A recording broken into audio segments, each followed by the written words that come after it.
Magandang araw po, Kuya Dang. May nais lang po sana akong ikwento sa inyo na totoong nangyari sa akin. Hindi ko po alam kung itutuloy ko pa ito at tama pa bang ibahagi ko pa sa inyo ang nakakatakot at nakakakilabot na pangyayari na hanggang ngayon sariwa pa ang mga alaalang iyon sa akin. Akala ko po kasi noon, Kuya Dang, gawa-gawa lang ang aswang. Hanggang sa gabing mga mata ko po mismo ang nakakita na may nilalang na nakadikit sa bubong ng bahay ng kapitbahay namin. Kuya Dang, matapos kong marinig ang tunog na iyon, hinding-hindi ko na po siya makalimutan. Tawagin nyo na lang po ako sa pangalang Ed. Tahimik ang baryo namin sa probinsya ng Samar. Kapag alas 6 ng gabi po, halos lahat ng bahay ay nakasara na. Ang tanging maririnig mo lang ay ang huni ng kuliglig, tahol ng aso at hampas ng hangin sa puno ng niyog. Lumaki akong hindi naniniwala sa aswang, Kuya Dang. Para sa akin, panakot lang iyon ng matatanda para hindi kami gumala sa gabi. Pero nagbago ang lahat noon nang 17 taong gulang na po ako. Bakasyon noon ng tag-init nang magpasya si Mama na doon muna kami tumira sa bahay ni Lolo habang nagpapagawa kami ng bahay sa Maynila. Masaya ako noong una. Malawak ang palayan, presko ang hangin, tahimik ang lugar. Pero may kakaibang bilin si Lolo sa amin. Kapag sumapit ang alas 9, huwag na kayong lalabas. Ayun po ang sinabi sa amin ni Lolo. Ako naman po ay natawa pa at sinabi ko sa aking lolo, "Lo, hindi na po uso ang aswang, kwentong pangbata lang yan." Ngunit ang reaksyon ng aking lolo, hindi man lang po siya ngumiti. Tinitignan lang niya ako habang hawak ang rosaryo. Tugon ng aking lolo sa mga pabiro ko sa aswang, "Hindi dahil hindi mo nakikita, ibig sabihin wala na." Kinalibutan po ako noon sa paraang pagsabi niya, pero hindi ko po iyon pinansin. Isang gabi habang nanonood kami ng TV, biglang nagsimulang umalunglong ang lahat ng aso sa baryo. Sunod-sunod, parang may nakikita sila. Napatingin si Lolo sa bintana. Bigla niyang pinatay ang ilaw. Manahimik kayong lahat. Nagulat kami, pati si Mama natakot. "Manahimik kayong lahat." Maya-maya may narinig kaming mabagal na paglakad sa bubong. Parang may mahabang kuko na kumakaladkad. Napatigil ako sa paghinga. Dahang-dahang lumapit si Lolo sa altar at nagsimulang magdasal. Mas lalong lumakas ang tunog sa bubong. Tapos may naririnig akong tunog na parang dila. Napatingin ako sa kisame at doon ko napansin may tumutulong itim na likido mula sa kawayan. Parang laway po siya.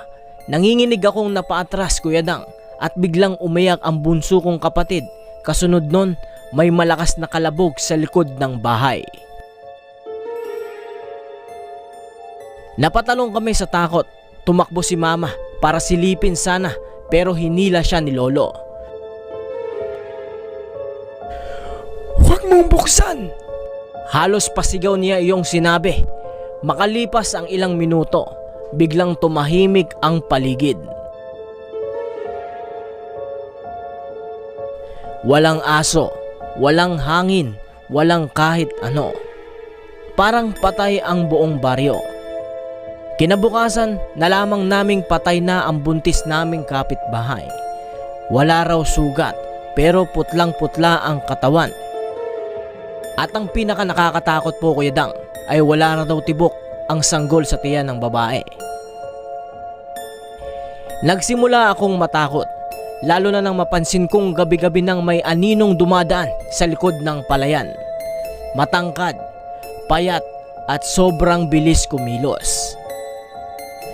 Minsan habang umiihi ako sa likod ng bahay, bandang alas 8, may naamoy akong mabahong amoy.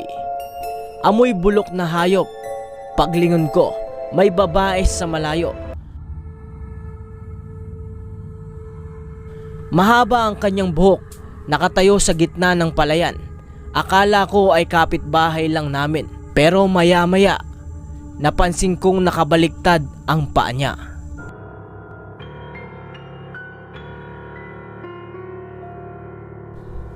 Nanigas po ako at hindi ako makagalaw.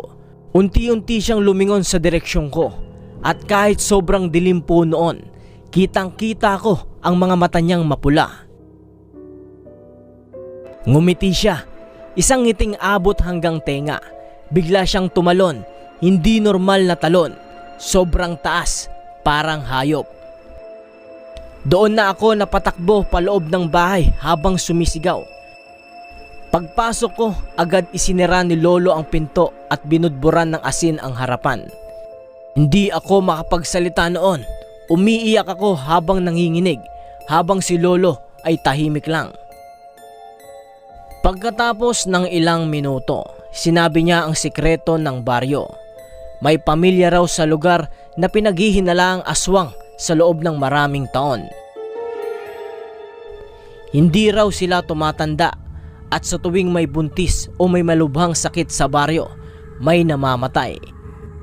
Pero walang makapagpatunay dahil magaling silang magtago bilang normal na tao sa umaga. Mula noon, Kuya Dang, hindi na ako lumabas sa gabi. Pero isang gabi, may narinig akong mahinang katok sa bintana. Akala ko po noon si Mama. Napakabilis naman ni Mama dumating. Wala pa isang minuto, pabiro ko pang sinabi. Pero nang sumilip ako sa siwang ng kurtina, nakita ko ang babaeng nakita ko sa palayan. Nakatayo siya sa labas, nakangiti. Daan-daan niyang ikiniling ang ulo niya, tapos humaba ang leeg niya. Unti-unti, parang ahas, napaatras ako habang halos nawalan ng ulirat. Bigla siyang nagsalita at mahinang bulong, "Buksan mo." Hindi ko po malilimutan ang boses na iyon, parang halo ng tao at hayop. Biglang nagsimulang kumalabog ang buong dingding ng bahay namin. Sumigaw na ang ate ko, umiyak ang bunso kong kapatid, habang si Lolo naman paulit-ulit na nagdarasal. Pagkatapos po ng ilang minuto, Kuya Dang, tumigil ang malalakas na kalabog na aming narinig. Kinaumagahan po, habang papunta ako sa likod bahay namin para mag-igib sana ng tubig, ay may nakita kaming malaking bakas ng paa. Pero hindi tao, mahaba ang daliri at parang may kuko. Pagkaraan ng 2 araw, napagpasyahan namin nila Mama na umalis na kami ng baryo at bumalik na sa Maynila. Pero hanggang ngayon, kahit na wala na ako sa probinsya namin, hindi ko pa rin nakakalimutan ang huling sinabi ni Lolo bago po siya namatay. Hindi lahat ng aswang halimaw agad sa paningin. Minsan nakakasabay mo pa siyang kumain. At hanggang ngayon, kapag nakakarinig ako ng aso na sabay-sabay umaalulong sa gabi, naaalala ko ang babaeng nakangiti sa gitna ng palayan. At kahit na minsan po, Kuya Dang, pakiramdam ko hindi talaga siya umalis sa aking isipan. Sana ay nagustuhan nyo ang kwento ni Ed. Ang aral ng kwentong ito ay hindi lahat ng bagay ay kayang ipaliwanag ng mata o siyensya. Minsan ang tunay na panganib ay nagtatago sa anyong normal at ordinaryo. Matutong makinig sa babala ng matatanda dahil may mga kwentong ipinapasa hindi para manakot kundi para mag-ingat.